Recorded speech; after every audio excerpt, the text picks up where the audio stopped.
Paulo Cruz, especialista da Look Plásticos. Estamos aqui com o Alessandro da Ata Usinagem, nosso parceiro, para explicar um pouco para nós aqui sobre peças usinadas em plástico de engenharia. Tudo bem, Alessandro? Tudo bom, Paulo? Tudo jóia? Tudo ótimo. Vamos ensinar o pessoal aí como usinar plástico de engenharia. Perfeito. Eu vi que você trouxe aqui bastante coisa para a gente aqui. Pode começar falando um pouquinho aí sobre o que você tem de OMW. E o OMW hoje, no mercado, a gente tem peças que podemos usinar com chapas, perfis usinados, indústria de mineração, papel, tem aplicações para a indústria de bebida, farmacêutica, rosca transportadoras.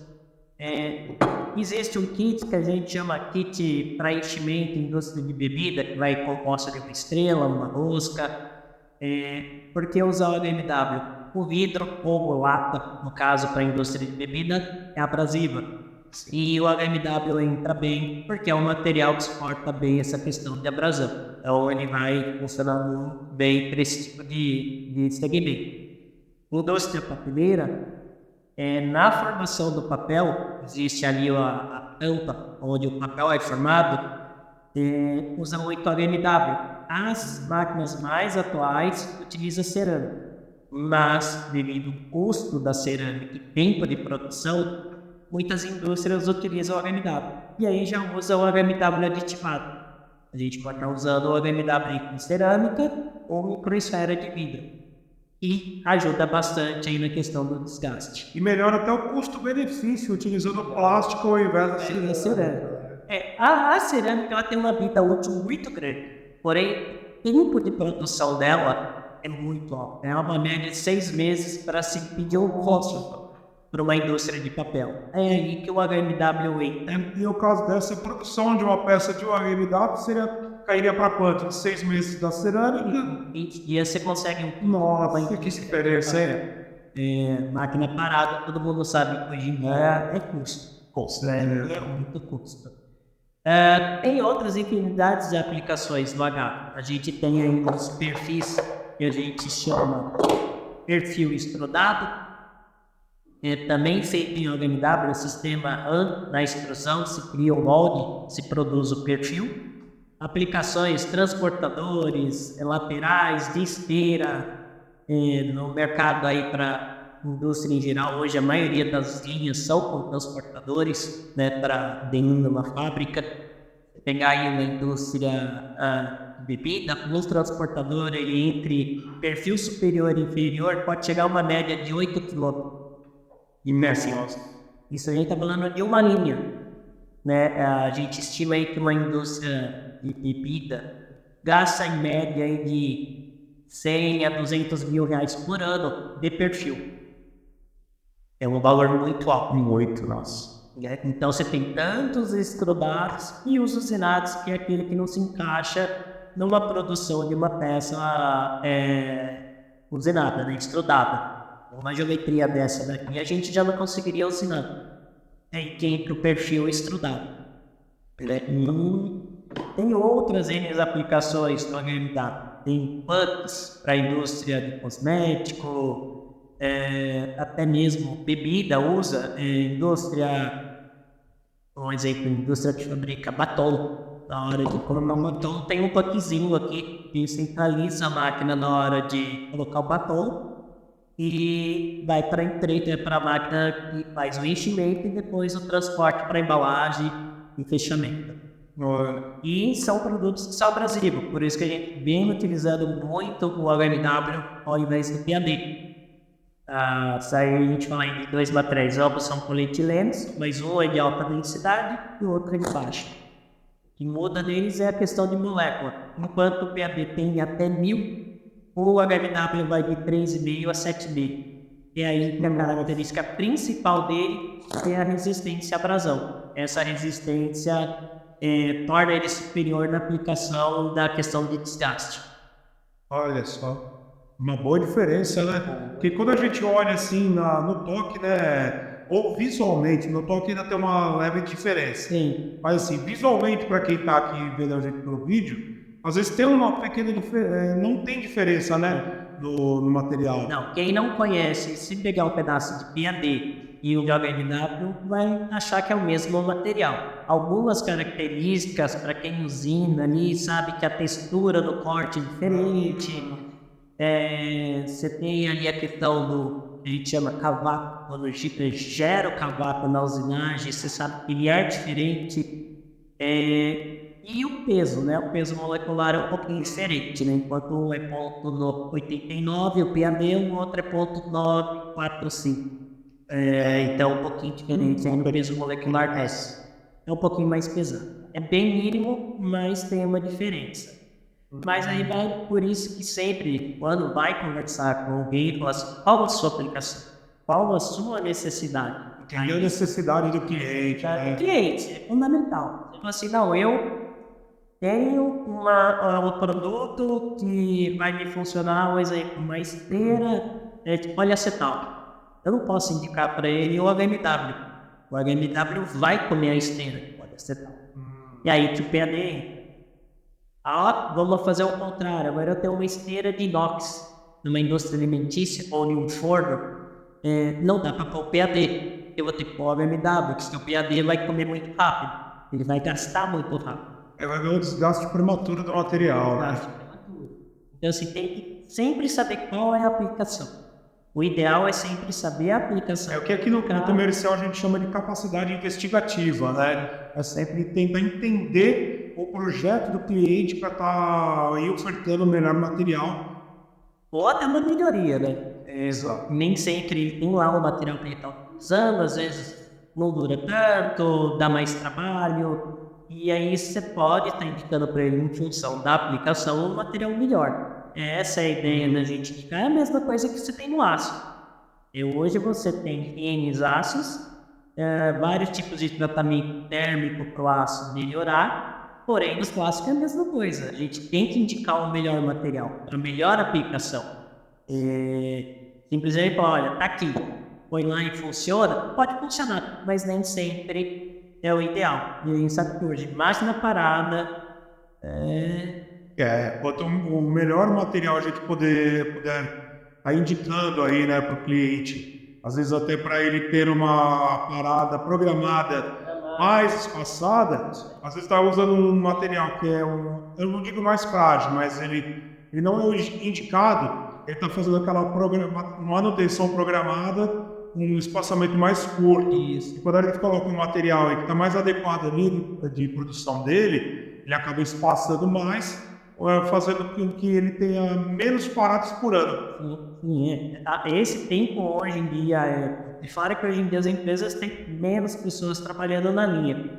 Então, quanto menor tempo de parada, melhor. Nem sempre hoje o custo-benefício é só o custo do material. Né? O melhor custo hoje, benefício, é o menor tempo de parada possível. Exato. Hoje, dentro de uma indústria onde se aplica materiais diversos, plásticos, metais ou não metais, é o tempo. Quanto menor tempo, a indústria prefere. Então, a indicação hoje do melhor material é o ideal. Então, sempre saber onde vai aplicar. E isso aí a gente tem, né? A UP tem vários plásticos hoje de engenharia. E na hora de usinar também a gente tem condições de passar a melhor forma de usinar. Diferente do metal, todo mundo fala, mas plástico é mais fácil. Pelo contrário, é mais difícil. Plástico demanda muito gabarito para usinar. Você não consegue dar os mesmos apertos que você põe numa máquina em relação ao metal. Não existe um acabamento final posterior depois da peça pronta. Não existe uma retífica que nem a gente usa no metal, a famosa lixa. Não esquece, isso não funciona para o plástico. Ou tira a peça pronta, dentro da medida especificada, ou tem que fazer outra. Não tem como. Se é um plástico é mais difícil, a usinagem é mais difícil. Ferramentas, infelizmente nosso mercado não tem ferramenta para usinar plástico. Ferramentas hoje que existem no mercado é voltada para metal.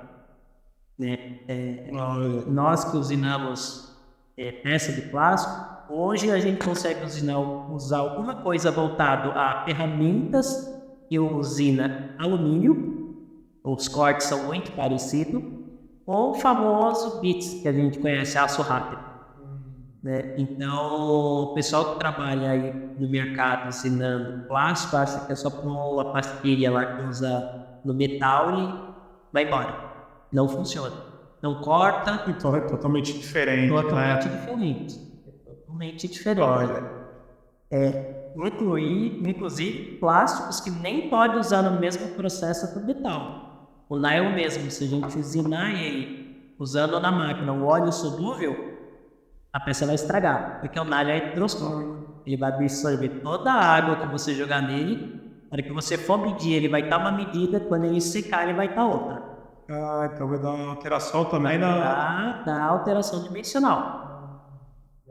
Celeron é um material também igualzinho, não pode utilizar nada de produto líquido para usinar ele.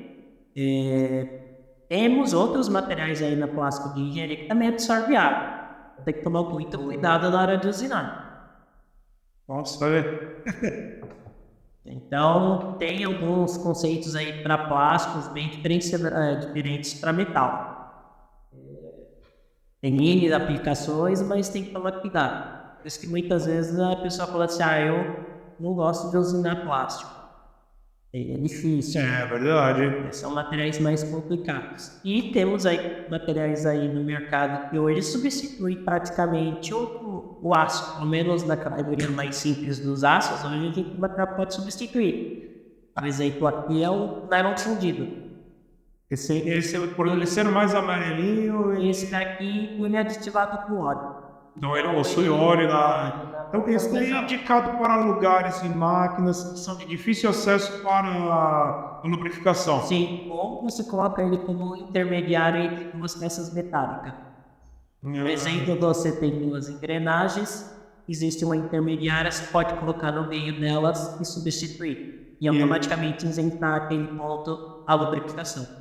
Olha que legal. Então, esse é um material que hoje todos os dados técnicos de torção, flexão, resistência mecânica é igual ao aço no limite. Nossa, Você pode estar substituindo. olha só. Então, você tem hoje plástico. Esse é um nylon comum e esse é um nylon com aditivo. O lance que está na outra sua mão, não. Isso aqui é o OMW. O OMW. Comum, você vai ter esse aqui. Esse aqui. Então, só para ter uma noção pela câmera, a diferença deles, né? Como esse aqui é mais amarelinho, né? Sim, esse material aí, esse amarelo, é que é o pigmento dele, mas esse material específico ele foi aditivado com óleo. Esse mesmo material que é o nylon fundido, que está na linha de vocês têm o nylon, conhecido aditivado com óleo. O preto, que é com sulfeto de molibdênio, seria a mesma coisa que o grafite. Ele também é um autolubrificante. E por ser cinza, né? Na verdade, ele tem um tom de chumbo, cinza chumbo, bem escuro. Ele é muito bom para aplicações em áreas externas. Um exemplo, roldanas para teleférico. Porque a questão dele... Até aquelas manipuladoras... Aqueles elevadores de construção civil, ali vai umas roldaninhas no elevador que desce no trilho, coisa efeito. Então ela tem resistência a impacto. Tem resistência a impacto, desgasta menos, é plástico, não gasta o trilho, tem resistência à questão da luz solar, né? Tem proteção UV, não enferruja. Olha, isso é vantagem. Só vantagem. E tem o nylon fundido comum. Só que isso vai de fabricante para fabricante, porque ele também pode ser verde.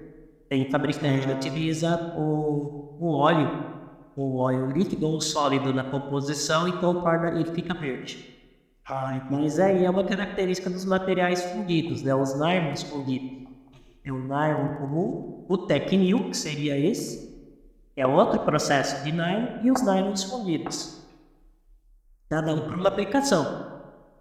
E são aplicações mais técnicas, né? Conforme você vai melhorando o material, você vai tendo aplicações mais técnicas.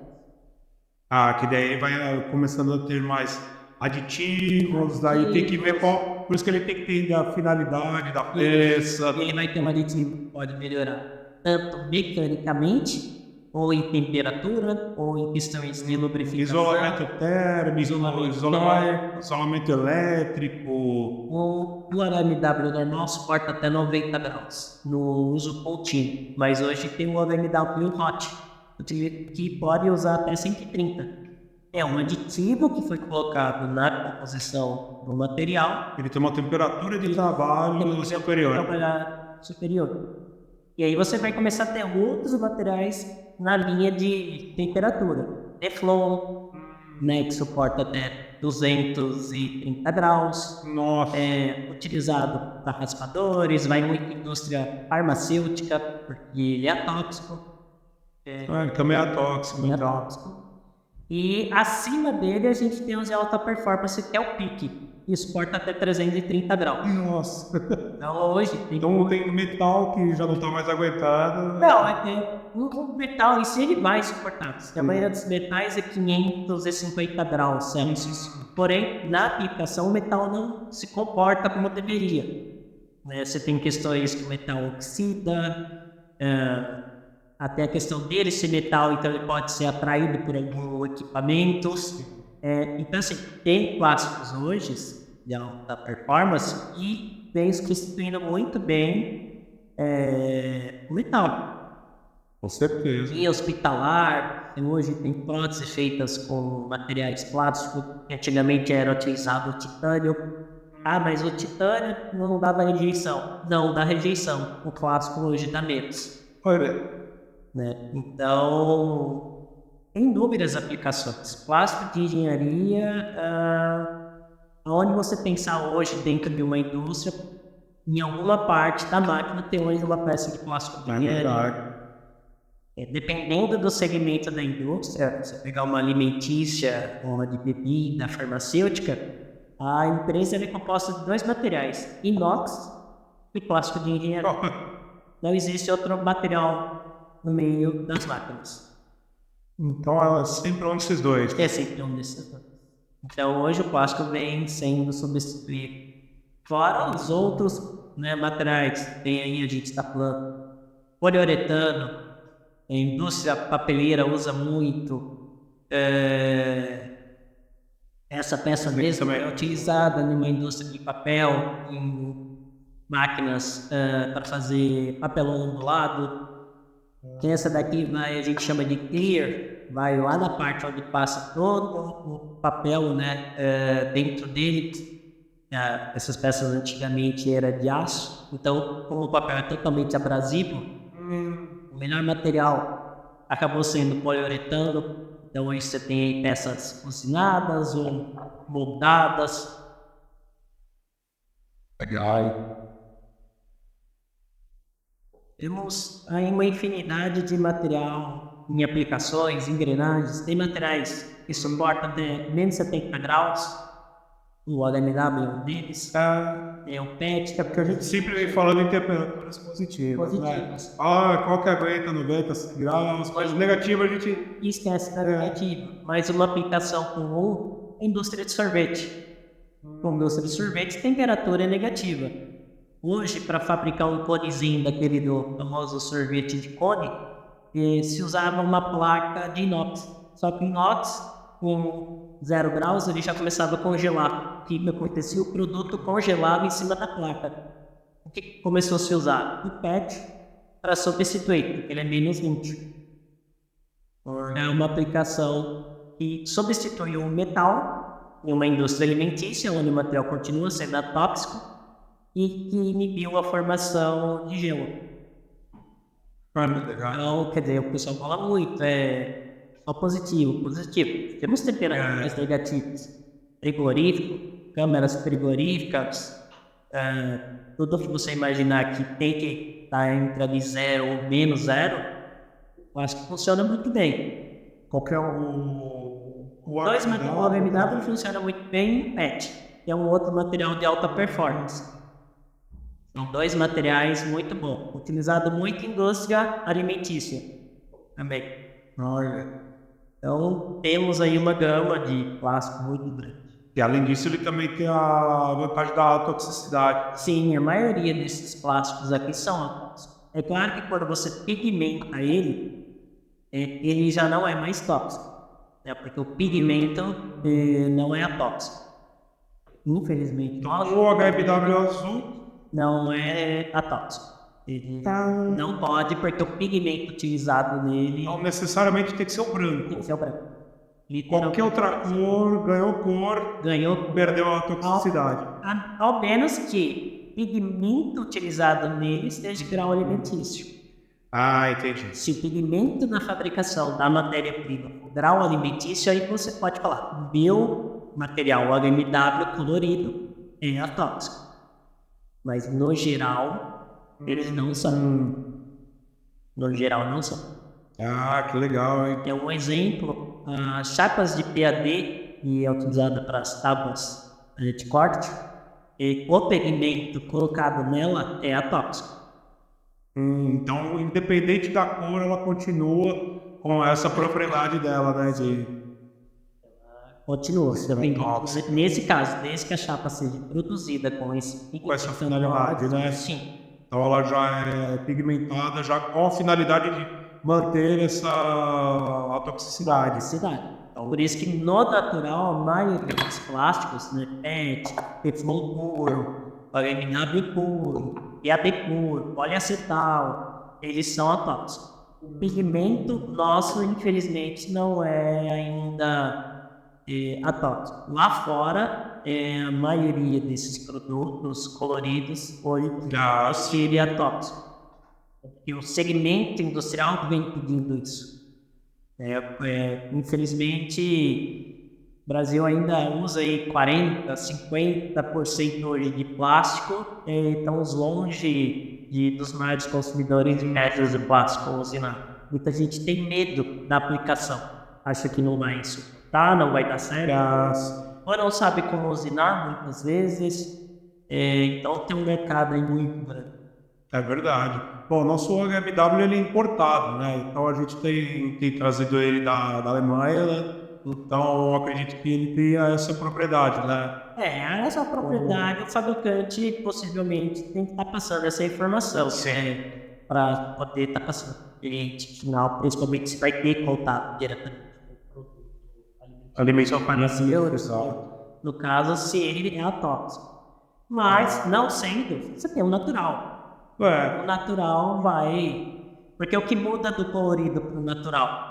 Nada, a resina é a mesma cor, só O que vai mudar é você comprar um material aditivado. Você pode aditivar hoje que no HMW chapas, ou com silicone, que aumenta mais a resistência aos gases, desliza melhor, ou com microesfera de vidro ou cerâmica, né? E hoje talvez você teria aí um aditivo térmico, tornar ele com uma temperatura de trabalho maior. E ele continua com a mesma cor? Ele pode continuar com a mesma cor. Por que pigmento? Pigmento ele não muda a característica técnica do material. É só cor, é convenção. É que nem a gente falar, esse material que o pessoal convencionou, o vermelho tem de 90 a 95 de dureza. Mas se eu quiser ele verde, amarelo, eu quero porque eu quero fazer um produto. Então, é só pigmento.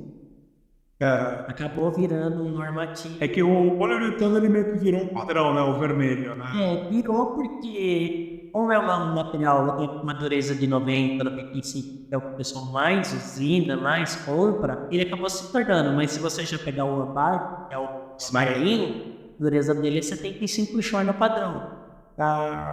No padrão que falaram que era o padrão. Mas eu posso fazer ele com outra dureza.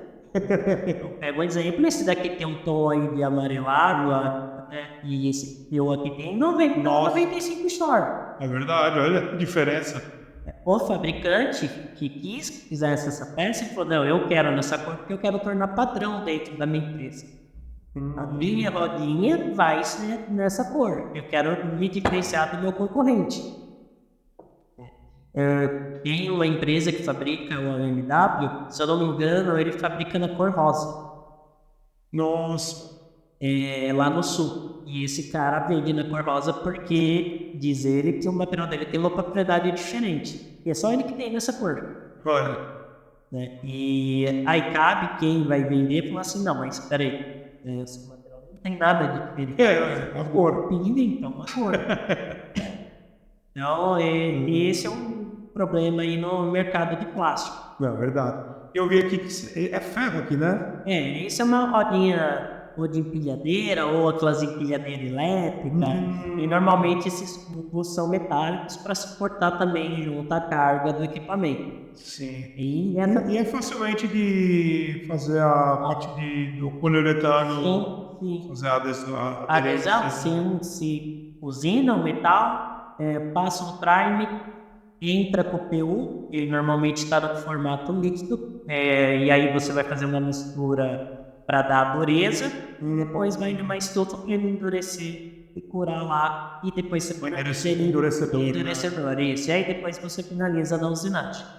Nossa, Os PUs com durezas maiores, você usina depois, mas você pega uma peça como essa aqui, ó, tem uma dureza baixa, por volta de 45, 50 shore, uma peça dessa é moldada.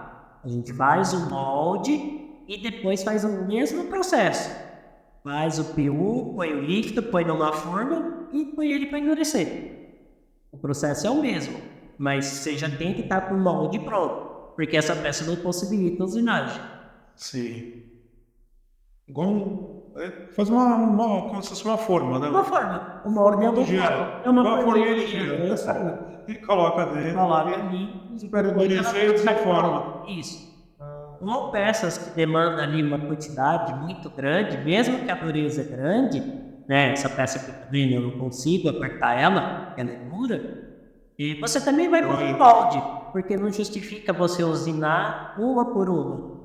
Você vai fabricar isso numa escala grande, faz um moldezinho, põe que nem uma forminha de gelo e depois vai tirando a peça de mim falou que precisa de 500 dessas, a gente consegue desenvolver. Você desenvolve um moldezinho e faz ela pronta. E se eu for fazer uma peça dessa para ele usinada, o custo vai ficar muito maior. Muito maior. Não compensa fazer um molde aí com 20 unidades e vai levar uma cavidade de 20 em 20 e você consegue tirar as 500. Ou ele normalmente pede 500, depois pede mais 500. Essa peça mesmo aqui foi feita em molde. Porque a indústria que absorve esse tipo de peça por ser padrão, uma indústria de papel, hoje a gente está falando aí de, sei lá, eu vou dar uma que tenha mais de 20 indústrias de papel no país, ou bem mais do que isso. Praticamente toda a indústria tem uma dessa.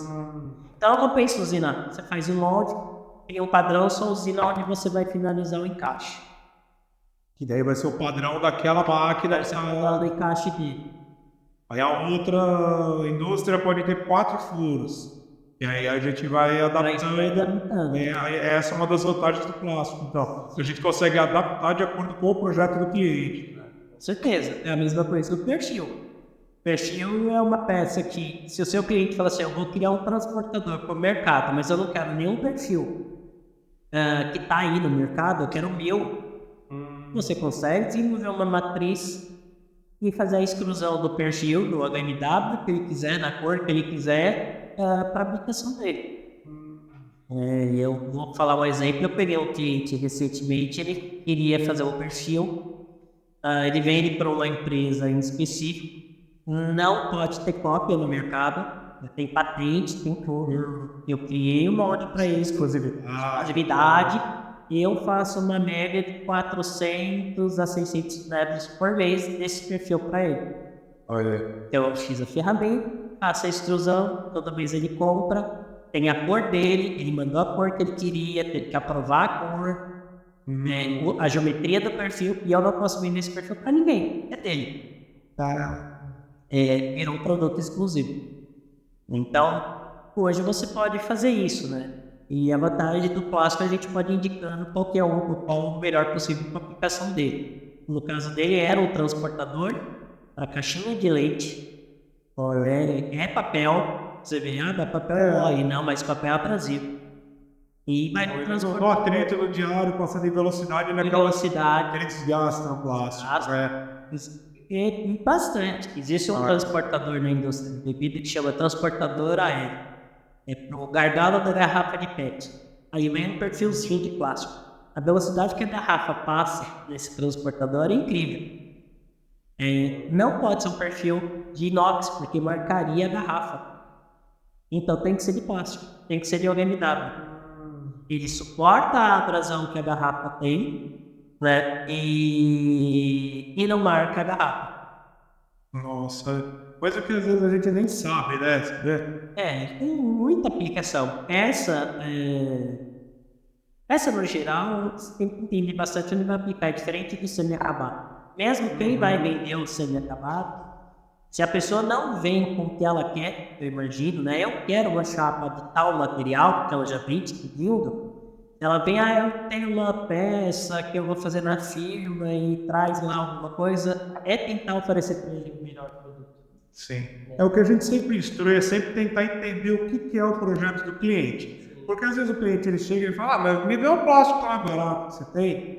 Mas nem sempre o mais barato é o que vai ser o melhor para ele. Sim. Pode ser que eu te indique um material mais barato e você volte para mim daqui 2 meses.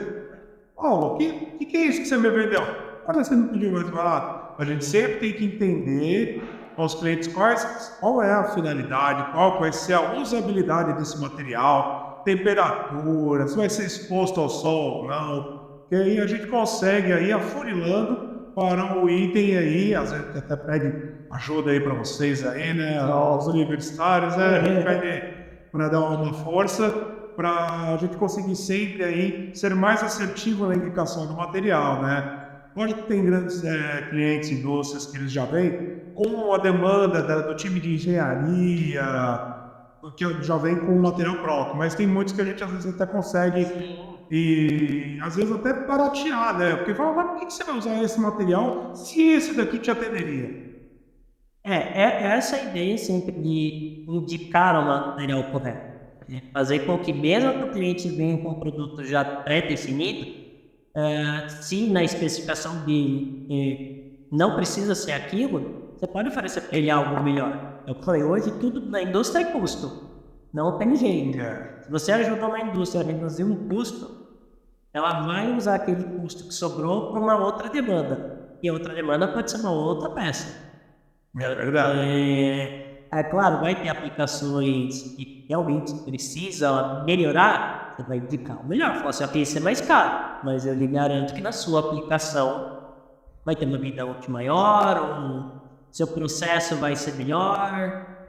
Cabe a gente passar para o pessoal da engenharia, manutenção, gerentes de manutenção, supervisores, o que a gente conhece na aplicação. É porque em muitos casos não envolve apenas o material. Tem a questão da parada, da linha de produção. Tem muitas empresas que elas não têm mão de obra interna, então ela tem que chamar mão de obra, de terceiro. E aí esse cara vai cobrar aí, às vezes, uma diária, 2, uma semana para fazer uma manutenção. Se a gente acabar não indicando o material adequado, quantas paradas dessas ele vai ter que ter por ano? E se a gente consegue diminuir isso, são as diárias que ele economizou, é o tempo de máquina parada, e aí ele consegue ter um produto que vai ser mais duradouro. Assim, essa a ideia de estar passando, né, o melhor material para o cliente, o melhor plástico, a melhor forma, às vezes, dele usinar, às vezes ele vai usinar internamente. A pessoa tem muito conceito, plástico, vai lá, faz uma usinagem parecida com a do metal, não funciona igual. Eu já peguei muito cliente, ele vai lá e faz um alojamento para uma engrenagem dessa para pôr o rolamento. E usina com as mesmas tolerâncias que o metal trabalha. Ele vai lá, põe o rolamento e ele tira o rolamento por dentro. Por quê? O plástico não se comporta da mesma forma. Né? Então você tem que trabalhar. Existe uma norma específica para usinar plástico. E muita gente desconhece. Existem tolerâncias específicas para plástico.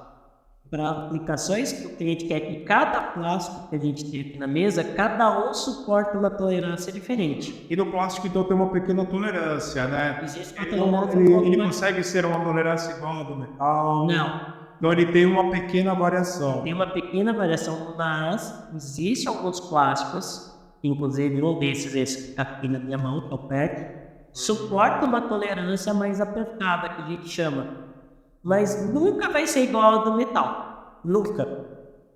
Eu não consigo trabalhar com uma tolerância do metal igual ao plástico. Por isso que se o cliente vem para mim, eu quero uma peça dessa, eu vou aqui por um rolamento. eu vou falar para ele, ó, você pode trabalhar com tal tolerância, porque não vai modificar sua peça dimensionalmente e vai atender a aplicação do rolamento que você precisa. Te fiz essa pergunta por causa que já teve um cliente meu com essa dúvida. Ele queria uma margem de intolerância muito justa, assim, que estava beirando quase o zero. A margem de tolerância. Então, depende do material que ele for necessitar, não vai atingir. Até mesmo ele não vai conseguir medir. Porque se você vai trabalhar uma tolerância metal, e a gente trabalha, até a gente usina metal, vou trabalhar na casa de milésimo, 1 a 2 milésimos. O plástico eu não vou conseguir deixar 1 a 2 milésimos. Mesmo na hora que eu for medir com o instrumento preciso, dê essa medida, eu não vou conseguir medir esse 1 milésimo. Porque a própria estrutura do plástico, por ser mais mole em relação ao metal, na hora que você pôr o instrumento ali para medir, esse milésimo já... Então tem que explicar para o cliente, olha, não vai atingir a questão de temperatura. Uma sala aqui, que nem aqui a gente está, tem ar-condicionado, todas as peças aqui estão dando um dimensional. Se eu levar ela lá para fora, onde está calor, vai ser dimensional. Então, se eu usinar aqui e mandar para o Nordeste... É outra dimensional. É outra dimensional. Literalmente é outra dimensional. Por isso que eu tenho que saber onde ele vai aplicar. Eu vou pegar um caso, a gente fez uma régua dessa aqui, ó, para um cliente de papel. Ela tinha 5.400 milímetros. Ela chegou no interior de São Paulo, em Ribeirão Preto, viajando em cima de um caminhão aberto, no dia de sol, era a época de fevereiro. Essa peça chegou lá com 300 milímetros maior. Nossa! 300 milímetros maior. Uma peça de 5.400 milímetros. Nossa! O cliente chegou, foi colocar a peça na máquina. Esse rapaz é muito generoso, ele mandou material a mais. Esse foi o problema. O problema é que ele foi voltar na máquina e a furação não batia. Porque ele veio montando e chegou a um ponto que a furação começou a deslocar. Sim, você encontrou tudo. Sim, essa peça chegou lá mais ou menos umas 4 horas da tarde. E automaticamente ela chegou e ia no horário assim que já estava bom. A peça só foi sair de manhã da empresa e rodou o dia inteiro para chegar lá, no caminhão aberto. O que a gente passou de informação para o cliente? Pega essa peça, deixa ela descansando em um galpão, temperatura ambiente. Amanhã você tem que estar fazendo a montagem dela e também monta ela de fora para dentro, na ponta para lá. Parte da tarde do dia seguinte, ligou, a peça voltou. A peça tinha encolhido a medida. Então ele começa do centro para as pontas. Das pontas. Nesse caso, que é uma peça muito comprida. E esse é um material que também, se você mexer nele, eu vou pegar um exemplo, essa peça aqui, ela é com o eixo de inox no mesmo. Uma rosca infinita, Uma rosca sem fim, a gente chama. Também a gente pode trabalhar com metal e plástico numa peça, né? Essa peça, se eu sacar esse eixo, se eu tentar pôr um eixo novo aqui, essa peça possivelmente vai encolher de medida. Então, assim, são características no plástico que muitas pessoas não conhecem. E eu fiz recentemente uma peça dessa, diâmetro de 145 de diâmetro, 670 de comprimento. O cliente pediu para trocar um eixo central que estava nela. A gente sapou o eixo central, colocamos o eixo, quando a gente foi montar ela estava com 10 milímetros menor. E não conseguimos fazer ela montar para a medida original. O material encolheu. Então, são muitas características que o pessoal desconhece de plástico. É por isso que o plástico tem norma própria, tem norma para usinar, tem acabamentos. Eu não consigo uma rugosidade no plástico, que a gente chama, que nem no metal, igual igual do metal. A gente hoje aí, metal trabalha até 1.2 RA, que é a escala de rugosidade.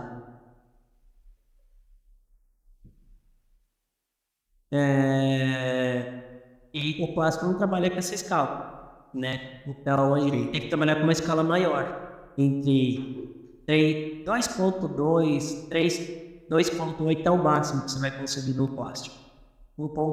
Até 1.6, dependendo da forma que você usinar ele, você consegue.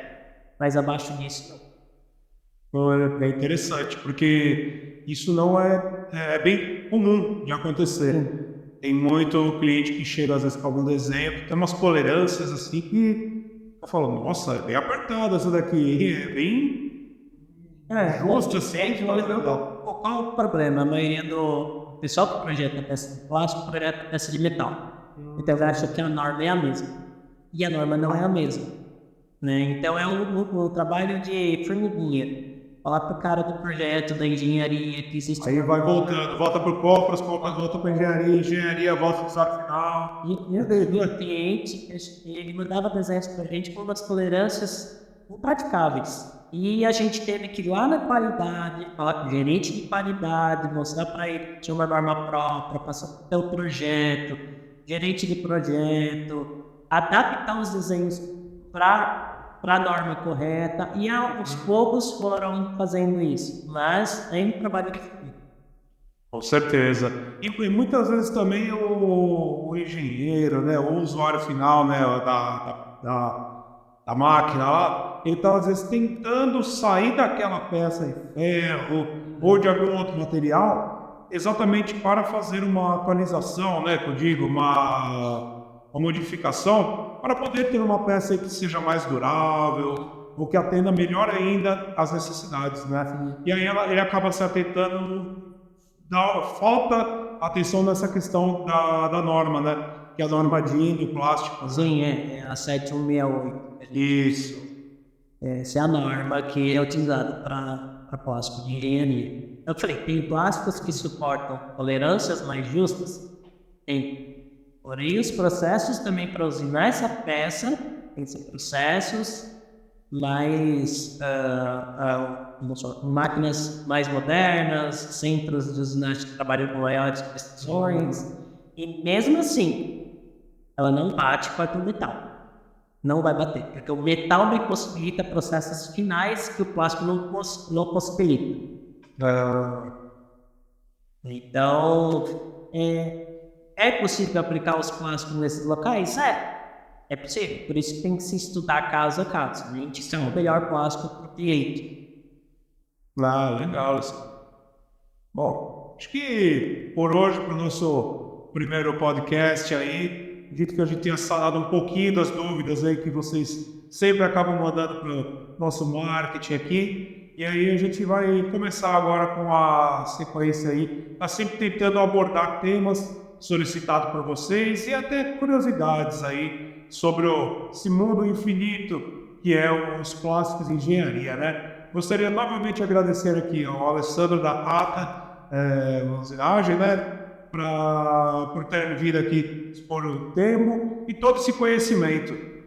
Eu que agradeço, obrigado pelo convite. Precisando, a gente fica à disposição. Tá certo, muito obrigado, viu? Obrigado. Tchau.